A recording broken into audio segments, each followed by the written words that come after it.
Human rights is, geez, that's a good question. Human rights. Well, that's a tough one. Wow. Права человека. I don't even know how to give that a definition. I would probably have to do a little bit of homework or something. Any right that I think just as a normal, human, The rights that humans have. Oh, that's a very large debate. Menneskerettigheder kan betyde mange ting. Tú le puedes preguntar a 20 personas y te van a dar 20 diferentes opiniones. Non saprei, è una domanda complicatissima. We just take them for granted that they're there, but we don't even consider what they are.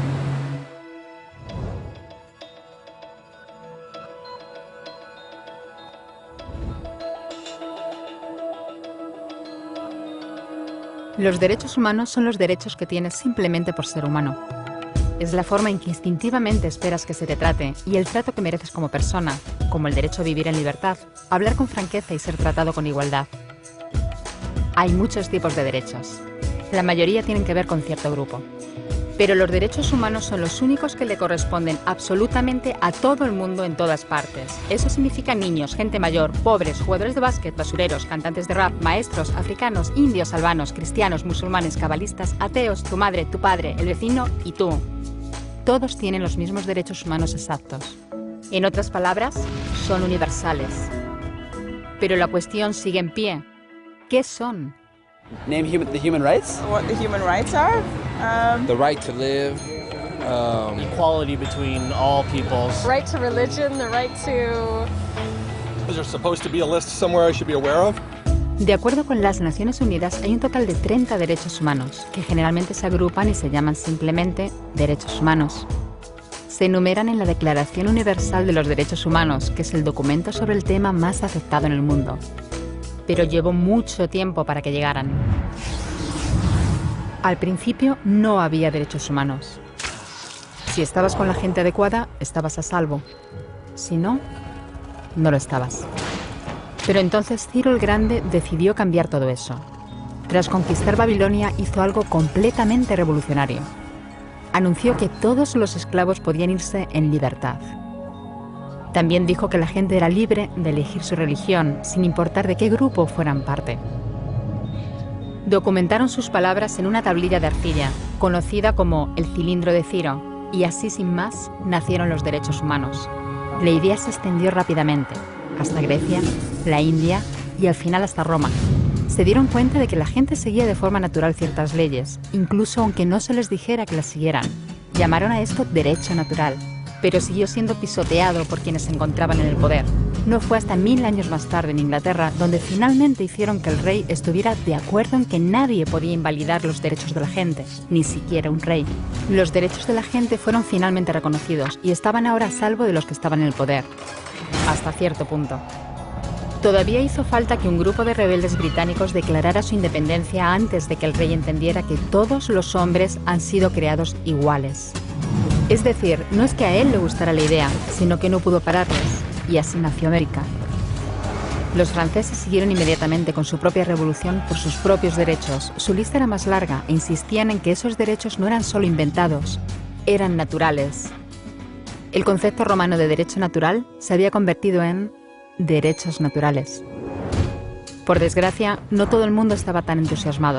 En Francia, un general llamado Napoleón decidió derrocar la nueva democracia francesa y se coronó a sí mismo emperador del mundo.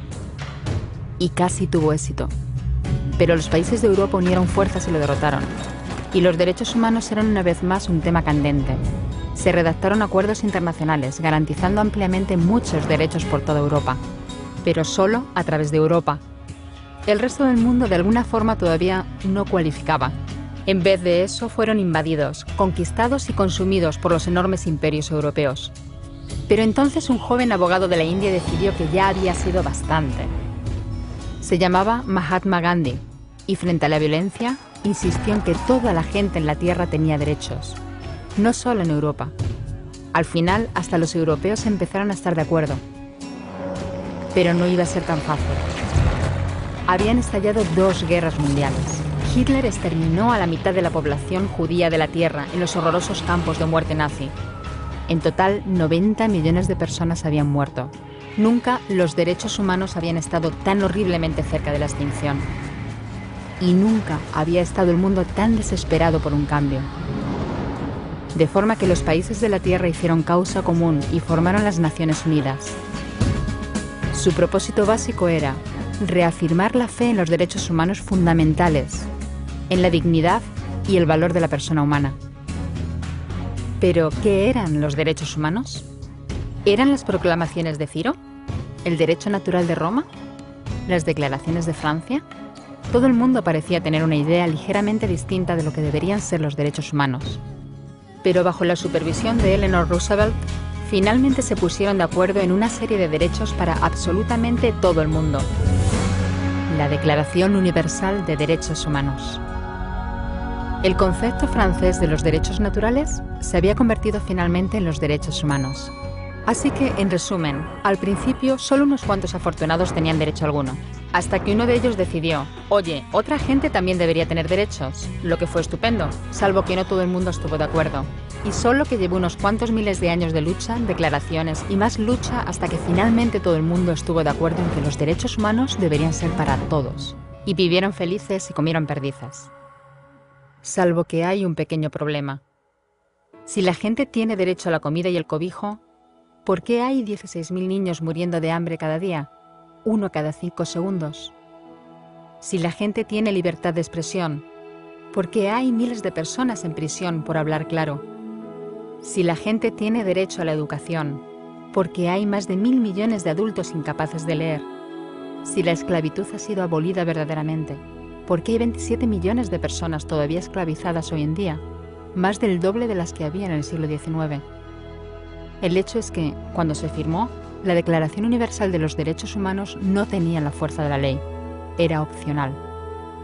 Y a pesar de muchos más documentos, convenciones, tratados y leyes, todavía es poco más que palabras en una página. Así que la cuestión es, ¿quién hará que esas palabras sean una realidad?